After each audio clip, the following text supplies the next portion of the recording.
Olá pessoal, tudo bem? Voltando a falar aqui sobre teoria do conhecimento, tudo bem? A segunda parte do capítulo 10, como havíamos combinado. Lembrando que antes então falávamos, né, do racionalismo, agora vamos falar do empirismo, que é uma outra teoria do conhecimento.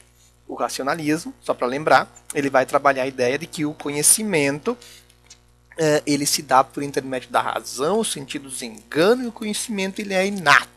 As três principais características. O empirismo, tá?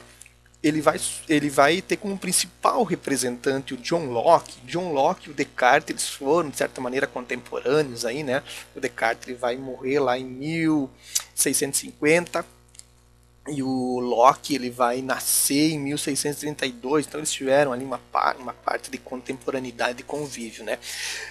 Mas o empirismo ele é anterior, né, ao Locke, mas tem como Locke o principal representante. O que o racionalismo ele vai defender? O que o empirismo, perdão, o que o empirismo ele vai defender? O empirismo ele vai defender as ideias opostas ao racionalismo, ou seja, o empirismo ele vai dizer que, primeiro, os sentidos são fundamentais para o conhecimento, não existe conhecimento inato, tá? E a nossa mente ela vai se formando a partir das nossas experiências, ok? Uma frase muito interessante do John Locke, ele vai dizer o seguinte: a nossa mente é uma tábula rasa. O que ele quer dizer com isso? Que quando nós nascemos, nós não carregamos conhecimento, como os racionalistas mencionavam. Quando nós nascemos, a nossa mente ela é um papel em branco, tá? E esse papel ele vai sendo preenchido com as nossas experiências, ou seja, ao nascer, nós não sabemos o que é o quente e o que é o frio, por exemplo.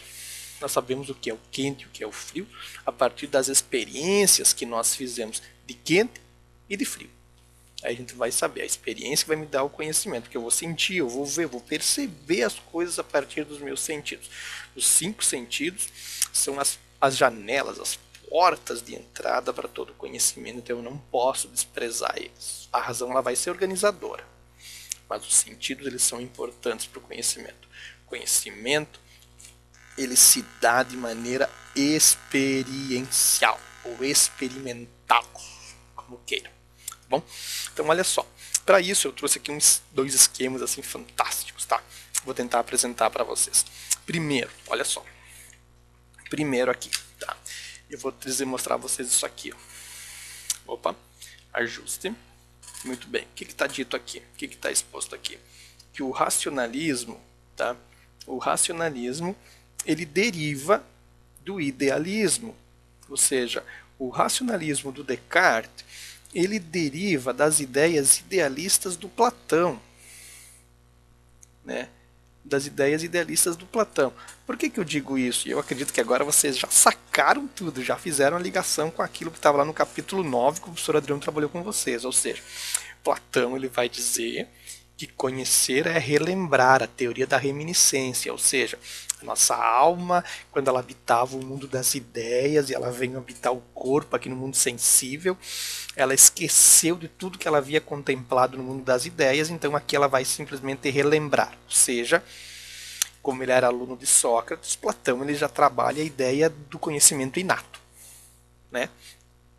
O racionalismo ele vai se apropriar desse pressuposto, vai obviamente alterar a estrutura teórica, argumentativa, tá? E vai fundamentar a ideia do conhecimento inato. Depois, o Descartes ele vai trabalhar o racionalismo, a ideia da necessidade de um método. Platão, lá no mito da caverna, já falava que o conhecimento não é uma coisa fácil, né? Que aquele cara que estava acorrentado na ausência do conhecimento para conseguir alcançar a verdade, o conhecimento, sair da caverna era difícil, era tortuoso, ele ia sofrer, blá blá blá blá blá, mas era possível e ele conseguia chegar, né? Então o Descartes também falou, o conhecimento é possível, só que precisa um método para poder chegar a ele, tá? Por isso então que o racionalismo ele tem como base o idealismo platônico, tá? Platão não era racionalista, né? Platão era um idealista. Então, as características, né? Os sentidos enganam, o conhecimento ele é inato, e o conhecimento verdadeiro é aquele que advém da razão através do uso do método. né?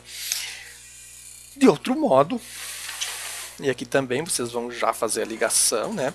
O empirismo ele tem como base ou como pressuposto teórico o realismo aristotélico, ou seja, Aristóteles ele vai lançar os pressupostos da ciência, ele vai dizer que conhecer é conhecer a substância, né?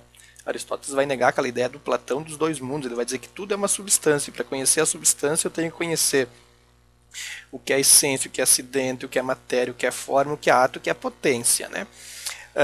Nesse sentido, os empiristas eles vão tomar como base o realismo aristotélico e fundamentar o pressuposto deles, né? Com a ideia de que não existe inatismo, né? Que a experiência ela precisa existir para o conhecimento se tornar verdadeiro, né? Ou a pessoa poder conhecer.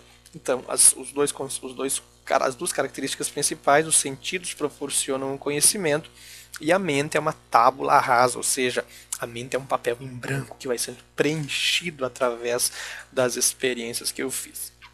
Que legal, eu só fiz esqueminha. Muito bem. Vamos lá. Outro para concluir. Pessoal, tanto empiristas como racionalistas vão adotar posturas frente ao conhecimento. Ou seja, a pergunta é possível chegar a uma verdade absoluta? Então, os racionalistas e os empiristas, eles vão divergir um pouco, né? Mesmo dentro do racionalismo ou dentro do empirismo, eles vão divergir um pouco sobre se é possível chegar a uma verdade ou não. Por isso existem duas posturas maiores, né? O dogmatismo, que vai dizer que sim, que é possível conhecer, que é possível chegar a uma verdade absoluta, total. Nesse sentido, os racionalistas eles vão ser, na sua maior parte, dogmáticos. Eles vão dizer sim, é possível conhecer, a razão consegue, é só o ser humano querer que o ser humano conhece. Tá? O ser humano conhece, se ele quer, ele conhece. Isso é a postura dogmática. O conhecimento verdadeiro é possível. Outra postura é o ceticismo. Os céticos eles se dividem em dois grupos, né? Um grupo mais radical que vai dizer que não é possível conhecer nada na maneira absoluta, que o conhecimento total não é possível. Tá? Esses são radicais. E tem aqueles céticos, né? Que eles não assumem uma postura radical, mas eles são moderados. E esses céticos moderados eles vão dizer que sim, o conhecimento ele é atingido, nunca na sua totalidade, mas parcialmente ele é possível, tá? Então eles não são radicais ao afirmar que não é possível, mas também eles não são dogmáticos ao afirmar que sim, que tudo é possível chegar a um conhecimento verdadeiro. Algumas coisas sim, algumas coisas não, né? Eles têm essa postura mais moderada. Ok, pessoal, vou encerrar por aqui porque o tempo já está indo. O professor Adriano não gosta muito de vídeos muito longos, ele me falou, tá? Eu fico por aqui, foi um prazer conhecer vocês, apesar que eu não conheço vocês, né? Foi um prazer para vocês me conhecer, então, tá? Espero nos encontrarmos presencialmente, tá? Um grande abraço, valeu, garotada!